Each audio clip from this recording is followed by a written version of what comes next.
उसके बावजूद हमारे साथ बड़ा धोखा किया। तो साथियों, मैं चाहे जिंदा रहूं या न रहूं, क्योंकि ये लड़ाई सच की है, क्योंकि वहाँ मुझे पता है कि मेरे को भी टारगेट किया जाएगा। पहले से हमें धमकी दी गई थी, लेकिन इतना कह सकता है साथियों कि यह लड़ाई के लिए जान चली जाए मैं पीछे नहीं हटूंगा। मैं राजस्थान से आज अलविदा हो रहा हूँ, उत्तर प्रदेश से अंतिम क्षण तक लड़ने के लिए मैं पूछ रहा हूँ, क्योंकि हमारे साथ जो धोखा हुआ, हंचन के दौरान धोखा हुआ, यहाँ आके धोखा हुआ, समर्थन लेके धोखा हुआ, हर जगह धोखा हुआ, लेकिन वो तारीख वो पल याद है। यदि कांग्रेस हमारे साथ ये धोखा करती रहेगी 2023 दूर नहीं, क्योंकि अब इस कांग्रेस को राजस्थान से उखाड़ फेंकेंगे और वहां प्रियंका गांधी की रैलियों में विरोध करेंगे, क्योंकि ये लड़ाई आर पार की है।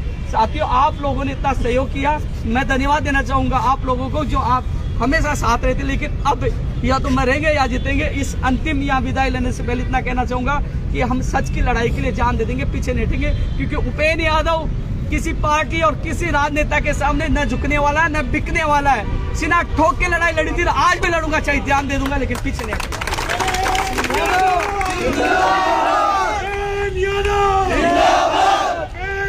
संघर्ष करो, हम तुम्हारे साथ हैं। तुम संघर्ष करो, हम तुम्हारे साथ हैं।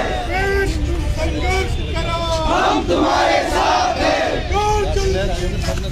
संघर्ष हमारा नारा है, जोर जुल्म की टक्कर में संघर्ष हमारा नारा है, जोर जुल्म की टक्कर में संघर्ष हमारा नारा है। जब जब युवा बोलना है, राज सिंहासन डोला है। जब जब युवा बोलना है, राज सिंहासन डोला है।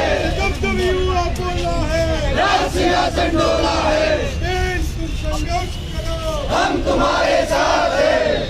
तुम संघर्ष करो, हम तुम्हारे साथ हैं। हमारी मांगे पूरी करो, हमारी मांगे पूरी करो, हमारी मांगे पूरी करो, हमारी मांगे पूरी करो। हम हमारा हक मांगते, नहीं किसी से भीख मांगते। हम हमारा हक मांगते, नहीं किसी से भीख मांगते।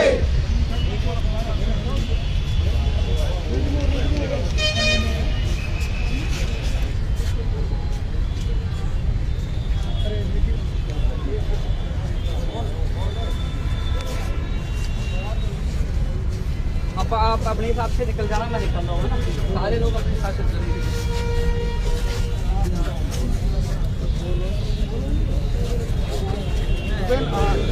लड़ाई के लिए यूपी कूच कर रहे हो, क्या कुछ कहना चाहोगे? देखो, पिछले 44 दिन से हमारा आंदोलन जारी है। पहले जब हमने राहुल गांधी जी से मिलकर 1 दिसंबर 2018 को मिले थे, 4 दिसंबर 2018 को पीसीसी में बैठकर, जिसमें राष्ट्रीय प्रवक्ता पवन खेड़ा जी और राष्ट्रीय नेता जो प्रमोद तिवारी उत्तर प्रदेश के नेता है, उनके साथ बैठकर प्रेस कॉन्फ्रेंस करके कांग्रेस को समर्थन दिया था। उसके बाद आपने देखा होगा 23 फरवरी को रात 12:30 बजे जो मीटिंग हुई थी, जो लिखित समझौता हुआ था सुभाष गर्ग और मंत्री राजेंद्र यादव से, उसके बाद महेश जोशी ने अनशन तोड़ाया था, फिर मुख्यमंत्री सलाहकार आए थे। लगातार हमने कांग्रेस का समर्थन दिया था, साथ दिया था, लेकिन हमारे साथ इतना बड़ा धोखा हुआ है कि आज जो मंत्री मुकर रहे हैं अपने समझौते से, आज अनशन तोड़वा कर मुकर रहे हैं। तो आज हमने आर पार की लड़ाई का ऐलान किया। उत्तर प्रदेश हम कूच कर रहे हैं, या तो वहाँ मरेंगे, क्योंकि हमारी चिंताएं वहाँ से वापस आएंगी। अब राजस्थान हम वापस आने वाले नहीं है। पिछले 44 दिन तक हमने हाथ जोड़े, प्रदर्शन किया, मंडियाँ लगाई, बहुत कुछ किया जगाने के लिए, लेकिन सरकार जागी नहीं। ऐसा लगता है कि आज हम अनाथ हो गए। जिस सरकार का हमने समर्थन दिया था, साथ दिया था, वो सरकार आज हमारे साथ नहीं है, केवल हमारे साथ राजनीति कर रही है। लेकिन यह है कि मेरे किसी साथी और मेरे साथ कुछ अनहोनी, हम इस दुनिया में नहीं रहते, उसकी जिम्मेदार राज्य सरकार होगी। बहुत कोशिश की सरकार को जगाने की, खूब यातना ही देने के बाद खूब प्रार्थना की कि हमारी मांगों मान लो, जो वाजिब है, जो लिखित समझौता हुआ, अपना अनशन तोड़ा है, लेकिन हमें केवल मिला धोखा। इसलिए हम उत्तर प्रदेश पूछे, तमाम वो तस्वीरें हैं जो समझौते की है, और अब उत्तर प्रदेश पूछ कर रहे हैं। और कल सुबह मैं लखनऊ में आमरण अनशन में बैठ रहा हूँ, न अन्न और जल दोनों त्याग कर अंतिम क्षण तक, जब मेरी मौत हो जाएगी, जब तक मैं इस लड़ाई से पीछे नहीं हटूंगा। और कल से आमरण अनशन उत्तर प्रदेश शुरू करें। कई नेता है यहाँ पर और आश्वासन भी दिया, उसके बावजूद भी मांग नहीं मानी सरकार ने। इसलिए आज बहुत ज़्यादा दुख भी हो रहा है। ऐसा लग रहा है कि आज ऐसा लगता है कि सब कुछ हमारे साथ धोखा हुआ, बहुत बुरी तरह से हम टूटे हुए इंसान। लेकिन ये जरूर है कि हमारे हौसले नहीं टूटे, अंतिम क्षण तक लड़ेंगे, लेकिन पीछे नहीं हटेंगे। ये लड़ाई बड़ी होगी और इसका धमाका उत्तर प्रदेश में बहुत बड़ा होगा। अभी एक भावुक क्षण था, आंसू भी आ गए, और भी साथियों के आंसू आ रहे हैं। देखो, दुख इस बात का होता है कि जिस कांग्रेस को हमने समर्थन दिया, साथ रहे, और हमारी बेरोजगार यहाँ रोते हैं, आप नहीं जानते। हमारे पास कई बार खाने की व्यवस्था नहीं हो पाती, टेंट के बेच नहीं हो पाते, लोग कैसे रहते हैं, क्या हालत में देखता हूँ। कई बार पूरे हालत से 44 दिन से बेचारे एक सब्जी में 2-2 3 लोग खाना खाते, हालत गंभीर है।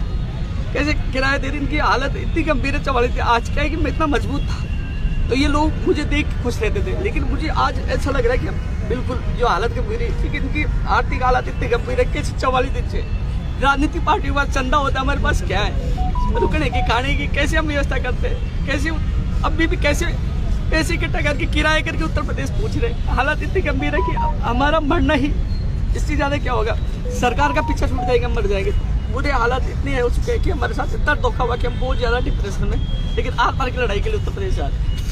भूपेंद्र जी, ये क्यों कहा आपने कि ये शायद मेरा अंतिम आंदोलन हो सकता है? जो पिछली बार गई थी उत्तर प्रदेश में हमारे साथ मारपीट हुई थी, 10 तारीख को गई तो हमें चेतावनी दी थी वहाँ कांग्रेस के कार्यकर्ताओं द्वारा। उनको पता है भूपेंद्र यादव फिर आएगा, तो पता नहीं वो हमें चिंता छोड़े या न छोड़े, लेकिन ये लड़ाई अंतिम है, क्योंकि ये लड़ाई उत्तर प्रदेश के लाखों युवा बेरोजगारों के, उनके माँ बाप के लिए है कि हम मांग करें नई भर्तियाँ निकाली जाए, लंबित भर्तियाँ पूरी की, समझौते की जो मांगे जो पूरी की जाए, मुकदमे वापस लिए जाए। ये 22 के मांगों को लेकर जो तमाम 24 के पहले लिखित में समझौता होता, उन मांगों को लेकर जो मंत्रियों ने लिखित में दिया था, जो वाजिब मांगे उनके लिए हमारा संघर्ष है। जो अनशन तोड़वाया था कि आपकी मांगे पूरी हो जाएगी, 3 बार वार्ता हुई, मुख्यमंत्री के सलाहकार आए, तो आज हमारी कौन सी गैर वाजिब मांग है? अभी जो सरकार कुछ भी नहीं कर पा रही, मुख्यमंत्री जी कहते हैं कि किसानों की सुनी जाए, हम किसान के बेटे हैं। आज आखिरकार हम कहाँ जाए? आज आखिरकार हर बेरोजगार हो रहा है, लेकिन आज हम इस लड़ाई को आर पार की लड़ाई का ऐलान कर दिया। अब उत्तर प्रदेश से हम वापस नहीं आएंगे, या तो हमारी लाश आएगी या फिर हम जीत कर आएंगे। यूपी आप 2 बार पहले भी जा चुके हैं, क्या कुछ धमकियां मिली आपको वहाँ पर? पहले हमारे साथियों के सिर फोड़े गए थे 16 जुलाई को वहाँ, और इसके बाद अब दोबारा गए थे, हमारे साथ बदसलूकी की गई थी, लेकिन अब ये लड़ाई आर पार की।